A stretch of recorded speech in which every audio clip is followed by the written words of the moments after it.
안녕하세요. 오늘도 주의 말씀을 사모하는 우리 성도들에게 하나님의 크신 은혜와 평강이 함께 하시기를 주님의 이름으로 축복합니다. 오늘 함께 나눌 하나님의 말씀은 시편 104편 1절로 9절입니다. 제가 봉독하겠습니다. 내 영혼아 여호와를 송축하라. 여호와 나의 하나님이여 주는 심히 위대하시며 존귀와 권위로 옷 입으셨나이다. 주께서 옷을 입음같이 빛을 입으시며 하늘을 휘장같이 치시며 물에 자기 누각에 들보를 얹으시며 구름으로 자기 수레를 삼으시고 바람 날개로 다니시며 바람을 자기 사신으로 삼으시고 불꽃으로 자기 사역자를 삼으시며 땅에 기초를 놓으사 영원히 흔들리지 아니하게 하셨나이다. 옷으로 덮음같이 주께서 땅을 깊은 바다로 덮으심에 물이 산들 위로 솟아올랐으나 주께서 꾸짖으시니 물은 도망하며 주의 우레소리로 말미암아 빨리 가며 주께서 그들을 위하여 정하여 주신 곳으로 흘러갔고 산은 오르고 골짜기는 내려갔나이다. 주께서 물의 경계를 정하여 넘치지 못하게 하시며 다시 돌아와 땅을 덮지 못하게 하셨나이다. 아멘. 네, 오늘 말씀의 제목은 위대하신 창조자입니다. 시편 104편이 전체적으로 하나님의 창조에 대해서 말씀하고 있습니다. 즉, 이 창세기 1장과 2장에서 나타난 하나님의 창조 사역을 시적인 표현으로 시적인 표현으로 말씀하고 있는데요. 여기에서 특별히 1절로 9절까지 해서 우리는 하나님이 어떤 분이신지 또 얼마나 위대하고 존귀한 분이신지를 말씀하고 있습니다. 한 세 가지 하나님의 속성에 대해서 우리가 함께 생각해 볼 수 있겠는데요. 첫 번째로는 하나님은 유일하신 하나님이라는 겁니다. 네, 우리는 이 하나님만이 오직 유일하신 신이시라는 거, 세상에 다른 신은 없습니다. 이방 종교 또 다른 그 신화에서는 이 여러 신들의 존재, 그리스 로마 신화를 봐도 그렇고 또 다른 나라의 어떤 그런 그 나라마다 민족마다 있는 신화를 보면 굉장히 다신교이죠.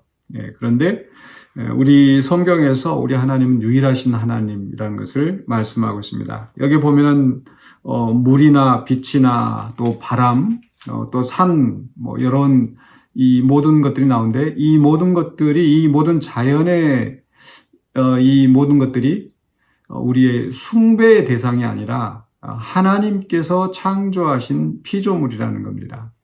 그래서 우리는 다른 세상 사람들처럼 어떤 산을 또는 태양을 또 바다를 이렇게 신으로 또 그 안에 다른 신들이 우리는 있다고 믿지 않습니다. 오직 유일하신 하나님이 이 세상을 창조하신 것이고 그래서 이 세상의 모든 존재하는 것들은 하나님의 피조물입니다. 특별히 오늘 말씀 속에서 보면 하나님께서 꾸짖으셨다라는 그런 표현이 나오는데 즉 말씀만으로 이 모든 것을 창조하시고 또 통치하시고 주관하시는 하나님이시라는 것을 우리가 분명히 알 수 있습니다. 우리 하나님은 위대하신 창조자, 유일하신 하나님이십니다. 두 번째로 우리 하나님은 내재하신 하나님이라고 할 수 있겠습니다. 이 오늘 그 표현된 말씀에 보면은 하나님께서 2절에 보니까 빛을 입으시고 또 하늘을 휘장같이 치시고 물에 자기 누각에 들보를 얹으시고 구름 또 바람 이렇게 나오죠. 그러니까 마치 왕의 정말 그 굉장히 위험 있는 그런 행차의 모습을 상상하게 하는데 이 세상의 모든 창조물 가운데 하나님이 그 안에 내재하시는 겁니다. 이것은 어떤 그 범신론도 아니고 또 하나님이 이 세상에 어떤 구애되시는 그런 분은 아니시죠. 그럼에도 불구하고 하나님은 이 세상과 멀리 동떨어져 있는 그런 하나님이 아니라 이 세상의 하늘 속에서 또 바람 속에서 물과 산 속에서 우리는 그 하나님의 그 창조의 자취, 이 창조 세계에서 하나님의 자취를 우리가 볼 수 있는 거죠. 하나님은 이 세상에서 막연히 멀리 계시는, 초월해 계시는, 이 세상에 관심을 두지 않으시는 그런 하나님이 아니라 구체적으로 우리의 삶 속에서 또 이 세상에서 역사하시고 내재하시는 하나님이시라는 것을 우리는 기억해야 되겠습니다. 마지막으로 세 번째로 우리 하나님은 통치하시는 하나님이시다. 이 세상을 창조하시고 그저 이 세상에 존재하시고 그저 우리 성도들이 기도하면 그저 들으시는 그런 하나님이 아니라 구체적으로 이 세상의 모든 세계를 주관하시고 또 통치하시는, 그리고 그 통치로 말미암아 이 세상에 질서가 세워지는 거죠.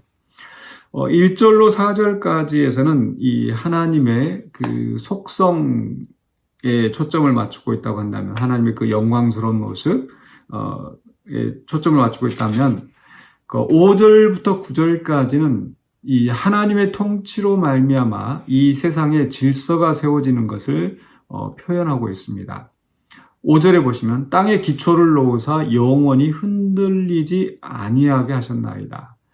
그 다음에 나오는 이제 물, 6절부터 9절까지가 이게 물이 나오지 않습니까? 이 물은 그 형체가 고착화되지 않은 그런 상태이고, 그래서 물에서 사람이 살 수는 없습니다.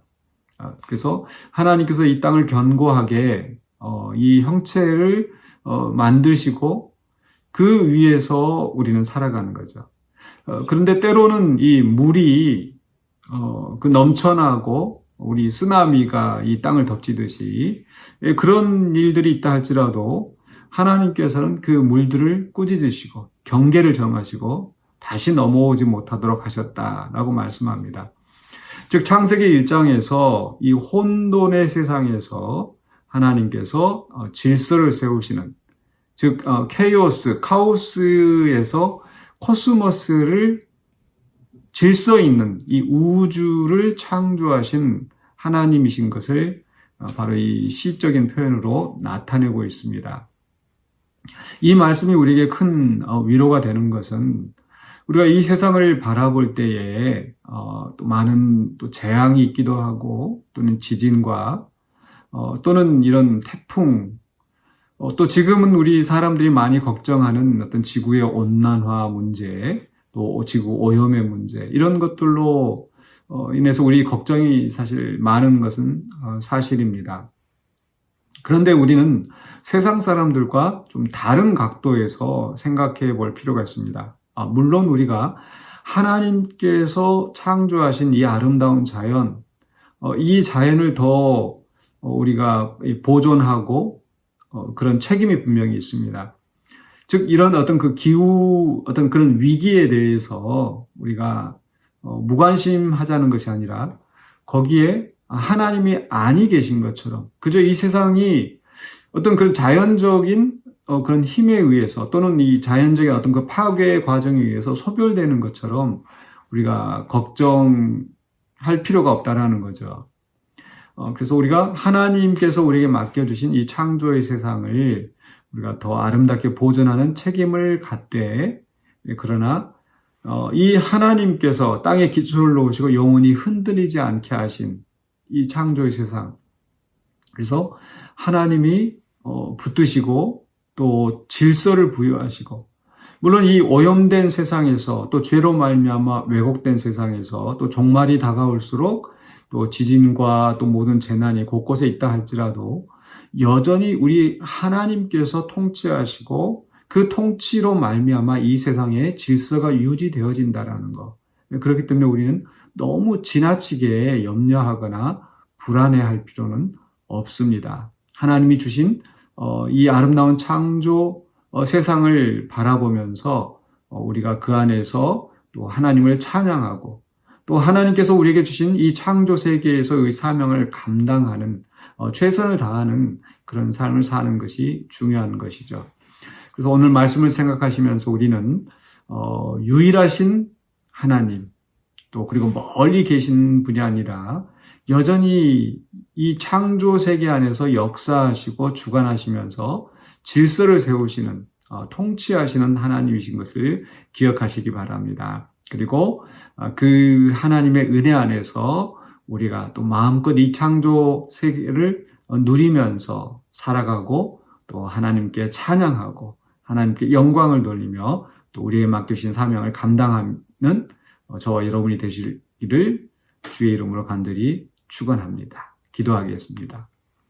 사랑의 주님 은혜를 감사합니다. 아름다운 세상을 하나님께서 창조하시고 우리에게 이 땅에서 또 하나님의 은혜 안에서 살아갈 수 있게 하셨사오매 우리가 이 땅에서 주님의 영광을 주님의 위대하심을 찬양하며 또 오로지 주님만 섬기며 또 주님께서 우리에게 주신 사명을 온전히 잘 감당하며 살아가기를 원합니다.